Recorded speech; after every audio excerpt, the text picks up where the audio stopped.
ఈరోజు మనం TG TET 2026 అంటే ఈ మంత్లో మనకు ప్రారంభమయ్యే టెట్ ఎగ్జామ్లో కొన్ని ఇంగ్లీష్ బిట్స్ ప్రీవియస్ బిట్స్ చూద్దాం పార్ట్ 4లో.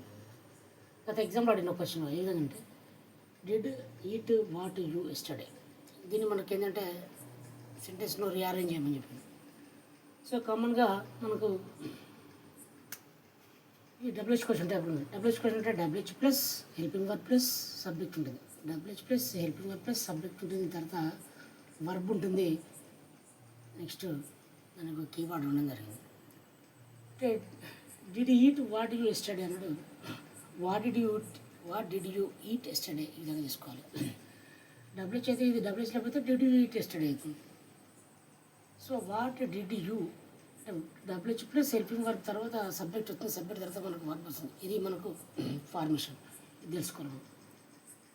సో ఆ విధంగా what did you eat yesterday, what did you play yesterday, okay, what did you sing yesterday, ఈ విధంగా మనం చెప్పుకోవచ్చు. ఎందుకంటే డిడ్ వచ్చినప్పుడు ఇక్కడ మనకు V1 రావడం జరుగుతుంది. నెక్స్ట్ ఇంకేం అడిగినంటే I regret to bring to your notice. ఒక లెటర్ రైటింగ్ రాసేటప్పుడు మనం ఏం చేస్తుంటే I regret to bring your notice, నేను నీకు నోటీసులు చేయడం నాకు చాలా బాధాకరంగా అనిపిస్తుంది. బాధాకర విషయం తెలియజేవి ఏమనగా అంటే ఇది మనం దేనికి యూజ్ చేస్తాం, మనం కంప్లైనింగ్ ఏదైనా మనం కంప్లీట్ చేసేటప్పుడు వస్తాం. రిక్వెస్ట్ కానీ ఇంకా వేరే దాన్ని కానీ మన పర్మిషన్ కానీ వాడడం. రిగ్రెట్ అనేది గుర్తుంచుకుంటే మనం రిగ్రెట్ ఇది ఎక్కువ రిటర్న్లో యూజ్ చేస్తాం, అంటే బాధ కలిగినప్పుడు. మనం రిటర్న్కి మాత్రం రిగ్రెట్ యూజ్ చేయాలి, కానీ చాలామంది ఐ రిగ్రెట్ అని ఓకే స్పీకింగ్ యూజ్ చేస్తుంటారు, అది wrong. I regret to bring to your notice, ఈ నోటీస్లోకి చేయడం నాకు చాలా బాధాకరంగా ఉంది. అంటే నా బాధాకర విషయం తెలియని ఏమనగా అంటే కంప్లైంట్ చేయడానికి యూజ్ చేస్తున్నాను. Next please give me dash ₹100 note అన్నాడు. ఇది షూటబుల్ ఆర్టికల్ యూజ్ చేయమండి ఏ అందా. So please give me dash ₹100 note. 100 అంటే మనకు 100 అంటే ప్లూరల్ వాటికే మనం దా వాడుకోవచ్చు, అది రాంగ్. సో ఏ 100 రూపీస్ నోట్ ఒకటే ఉంటుంది కాబట్టి 100 మనం ఏ విధంగా ప్రొనౌన్స్ చేస్తాం 100. సో హా అనే దాన్ని యూజ్ చేస్తాం, అంటే హా అంటే అల్లు. సో అల్లుతో కూడి ఏకవచనం ఉంటుంది, అంటే మనం ఏ యూజ్ చేయాలి అంటే కా నుండి రా వర్గంగా ఏకవచనం ప్రొనౌన్సియేషన్ అయితే ఏకవచనం కనుక ఉంటే దానికి ఏ వాడాలి, ఈ ఓ కనుక ఉంటే అది దానికి యాన్ వాడాలి. మిగతా సందర్భంలో మనం దా వాడాలి. ప్రపంచంలో ఏదైనా ఒకటే ఉంటే లేకపోతే అదే మనకు సింగిల్ సెకండ్ టైం రిపీట్ అయినప్పుడు దా యూజ్ చేయాలి. ఈ విధంగా చూసుకుంటే please give me dash ₹100 note అంటే 100 అనేది హా అనే ప్రొనౌన్సియేషన్ అవుతుంది కాబట్టి. సో ఇక్కడ మనం ఏం చేసుకోవాలి, హా కాబట్టి ఏ యూజ్ చేసుకోవాలి. Next I'm taller than you అన్నాడు. క్వశ్చన్ టైప్ యూజ్ చేయమన్నాడు. I1 okay, subject plus helping verb చూసుకోవాలి. మరి ఐఆమ్ అంటే ఐ కాదు, ఆమెట్ ఐ ప్లేస్లో మనం ఏం చూసుకుంటే ఆరెంట్ ఐ యూజ్ చేసుకోవాలి. కొంతమందిలో ఒక ఐ సబ్జెక్ట్ ఐఎమ్ ఇది ఇటు వస్తుంది. ఐఎమ్ అండ్ ఐ అంటే ఇక్కడ ఐఎమ్ ప్లేస్లో మనకు ఆర్ అనేది, అంటే మనం క్వశ్చన్ ట్యాగ్లో ఇతరులను ప్రశ్నించినప్పుడు మనం ఫార్మల్ యూజ్ చేసుకోవాలంటే ఐఎమ్ ప్లేస్లో మనం ఆర్ యూజ్ చేసుకోవాలి. కాబట్టి ఆర్ అండ్ ఐ అనేది దాన్ని మనం వాడడం జరుగుతుంది. సో ఇది జాగ్రత్తగా ఉందండి. నెక్స్ట్ మోడెస్ట్ అంటే వినయంతో కూడిన, దానికి ఆపోజిట్ వర్డ్ అడిగిండు గతంలో. బూస్ట్ఫుల్ అంటే అతిశయోక్తి.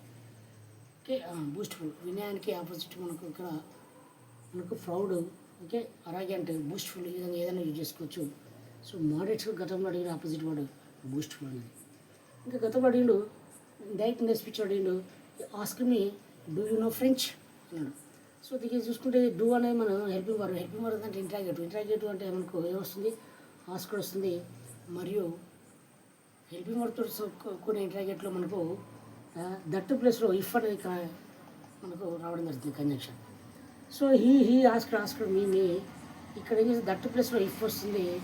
ఈ విధంగా తీసుకుంటే యూ అనేది మనకు ఫస్ట్ ఆస్క్ మీ యొక్క సబ్జెక్ట్ అయిన ఐ వస్తుంది.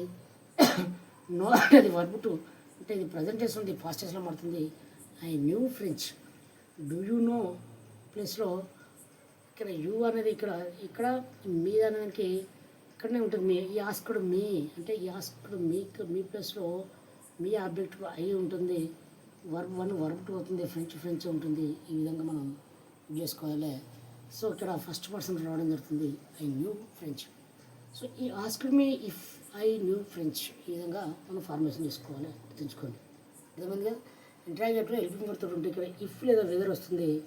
సో ఈ విధంగా అది ఇంటర్ప్రిట్ చేసుకోవాలి. యూ అనేది ఏమవుతుందంటే ఇక్కడ ఉన్న పర్సన్ యొక్క ఆబ్జెక్ట్ సబ్జెక్ట్ అవుతుంది, సబ్జెక్ట్ అయింది. V1 ఉంటే V2 అయింది, ఫ్రెంచ్ ఉంది. ఇంకా డూ యూ నో అనేది ఇది మనం ప్రజెంట్ సింపుల్లో ఉంది కాబట్టి పాస్ట్ సింపుల్కి మారింది.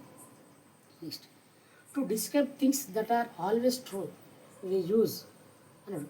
ఏమన్నాడు? To describe things that are always true. నిత్య సత్యాల ముందు మనం ఏ టెన్స్ వాడతాం అన్నాడు.